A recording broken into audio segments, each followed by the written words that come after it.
Do you remember the sound the automatic doors made? Not the whisper hiss of today's glass panels, but a heavier mechanical thunk. A rubber mat sensing your weight. A half-second hesitation before the doors actually pulled apart, like the store itself was deciding whether to let you in. And then the cold hit you. Not air conditioning exactly, not the way we mean it now, but a specific damp coolness that smelled like waxed produce. And butcher paper, and the faint ammonia tang of the meat case. All of it rolling out over the threshold to meet you on the sidewalk. You remember the shopping cart with the one wheel that pulled left. The linoleum floor buffed to a shine that showed the fluorescent tubes reflected in long white streaks. The specific orange of the Sunkist display. The sound of a bag boy's hard-soled shoes on tile.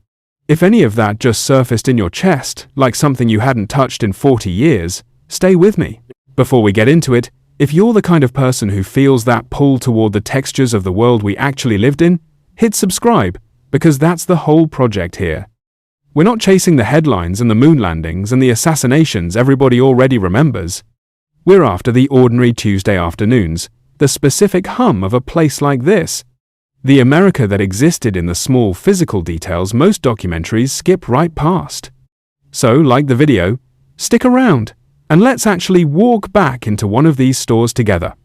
To understand why the 1970s supermarket felt the way it did, you have to go back a little further, to the man usually credited with inventing the format itself, Clarence Saunders, who opened the first Piggly Wiggly in Memphis, Tennessee, in September of 1916. Before Saunders, grocery shopping meant standing at a counter and telling a clerk what you wanted, item by item, while he fetched it from shelves you couldn't touch. Saunders flipped that arrangement inside out. He put the goods on open shelves, gave customers a basket, and forced them to walk a specific path through turnstiles past every product in the store before reaching the register. It was self-service, and it was radical. It planted the seed for everything that came after. But the supermarket you're picturing, the one with the wide aisles, and the parking lot, and the deli counter, didn't fully arrive until the 1930s, when men like Michael Cullen took Saunders's idea and scaled it up into something enormous.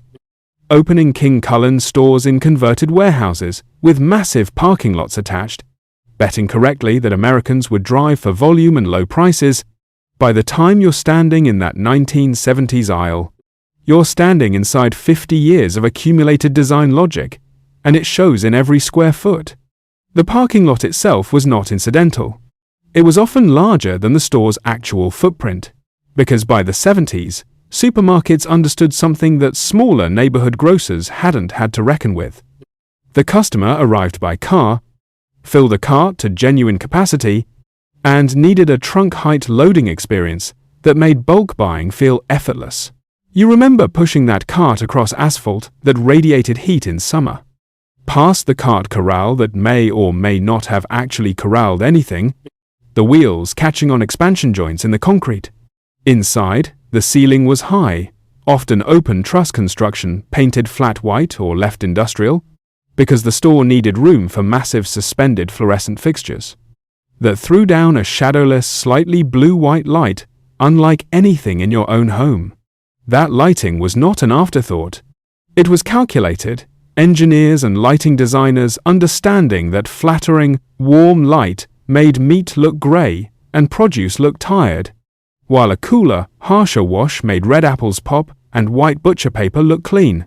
The floor beneath you was usually a composition tile, often a mottled pattern designed specifically to hide scuff marks and drop debris between the nightly buffing, because supermarkets ran on a maintenance schedule that treated the sales floor like an operating room, waxed and machine polished after closing, so that by 7 the next morning it threw back a mirror shine under those fluorescent tubes. You'd hear the wheels of your cart on that surface, a specific rolling clatter that changed pitch entirely once you crossed onto the mat by produce, which was there for drainage as much as comfort, because the produce section misted its vegetables on a timer, a soft hiss you'd catch every few minutes, water beading on the lettuce and the celery in a way that felt almost theatrical, designed, because it was. The meat department deserves its own memory entirely. In a lot of these stores, actual butchers still worked behind that case, men in white coats and paper hats, and you could ask for a specific cut, a specific thickness, and watch them use a bandsaw or a heavy cleaver right there in front of you.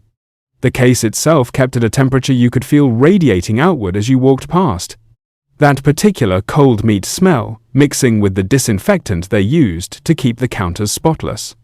The dairy case ran the entire back wall in a lot of layouts, a deliberate piece of psychology retailers openly discussed in trade publications of the era. Milk and eggs, the things almost every household needed, placed as far from the entrance as physically possible, so that you'd walk the full length of the store past everything else before you ever reached the thing you came in for. The checkout lane was its own small machine. Before the Universal Product Code was adopted industry-wide, starting with that first scanned pack of Wrigley's gum at a Marsh supermarket in Troy, Ohio. In June of 1974, cashiers rang up every single item by hand, reading a stamped or stickered price off the can or box, and punching it into a mechanical or early electronic register, a process that meant you actually watched a person work, watched their fingers move, heard the specific chunk of the register drawer sliding open. The conveyor belt was usually rubber, black, with a metal divider bar you'd use to separate your order from the strangers behind you, a small, unspoken piece of etiquette everyone somehow understood without being told. But here's the thing people rarely talk about when they get nostalgic about these stores. The supermarket of the 1970s wasn't just a place to buy food. It was one of the last remaining pieces of truly shared, unplanned civic space in American daily life. A place where you ran into your neighbor by accident in the cereal aisle, where the bag boy might be a kid from your street, where the manager knew your face, if not always your name, and where the pace of the transaction, slow by our standards, forced a kind of low-grade, ambient human contact that we've spent the 50 years since systematically designing out of nearly everything. That checkout line wasn't just an inefficiency. It was a waiting room for a whole community, several times a week, without anyone ever calling it that. The decline of that specific version of the supermarket didn't happen because of any single event, but because of a slow accumulation of real economic and technological pressure. The UPC barcode, once it spread through the late 70s and into the 80s, didn't just speed up checkout, it fundamentally changed labor. Fewer skilled clerks were needed to know prices. Inventory tracking became automated, and the entire back office of a grocery store began shrinking its dependence on human memory and human judgment. At the same time, a new competitor was emerging that most 1970s supermarket executives underestimated badly: the warehouse club and the supercenter. Walmart, which had been building discount stores since Sam Walton opened the first one in Rogers, Arkansas, in 1962, didn't roll out its first supercenter, combining full groceries with general merchandise, until 1988, but the pricing pressure it represented, the sheer scale economics of a company willing to operate on razor-thin margins across an enormous footprint, was already reshaping what a competitive grocery store had to look like by the early 80s. Traditional regional chains, the ones that had built those high-ceilinged, butcher-staffed stores, you remember, found themselves squeezed between rising real estate costs, rising labor costs from unionized grocery workforces, and a new class of competitor that simply refused to play by the old margin structure. Add to that the oil shocks of 1973 and 1979, which drove up the cost of trucking, refrigeration, and plastic packaging all at once, and you get an industry under genuine financial strain looking for every possible efficiency. Self-checkout technology, which began appearing commercially in the early 1990s through companies like Check Robot, was still years away in the 70s.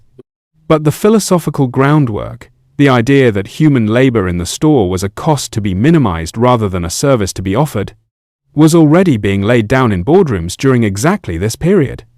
The full-service meat counter with an actual butcher started disappearing from mainstream chains through the 80s and 90s, replaced by centrally processed, pre-cut, shrink-wrapped meat shipped in from regional distribution centers A change that dramatically cut labor costs and food safety liability at the price of that specific human interaction at the case. Now, it would be easy to sit here and tell you everything about the modern grocery store is worse. That would be a lie, because it isn't. You can walk into a store today and find produce shipped in from 6 continents in the dead of winter. Strawberries in January that would have been unthinkable in 1975. Food safety regulation tightened significantly after events like the 1993 Jack-in-the-Box E. coli outbreak reshaped handling standards across the entire food industry, means the meat and dairy you buy today is tracked, tested, and recalled with a precision the 70s simply didn't have the technology to match. Self-checkout and mobile ordering have given you back genuine time, real minutes of your actual life you're not spending in a line. Prices, adjusted for the brutal inflation of the Nixon and Carter years, are in many cases more stable and more competitive than what a household budget absorbed in 1975. What you lost was friction. It turns out some of that friction was doing quiet social work nobody accounted for in the spreadsheets. The slow checkout line. The butcher who knew your order. The accidental run-in by the bread aisle. All of it got engineered away in the name of speed and margin. And speed and margin won, fair and square, because that's what most of us actually chose with our dollars, one shopping trip at a time, for decades. So here's what I want to know from you, specifically, not generally. What was your grocery store? Not the chain, though tell me that too, but the one closest to your childhood home, the one your mother or father dragged you through on a Saturday morning, the one with a specific smell, or a specific checkout clerk, or a specific broken shopping cart wheel that you can still feel in your hands if you close your eyes right now. Tell me its name, and tell me the one detail nobody else would remember but you.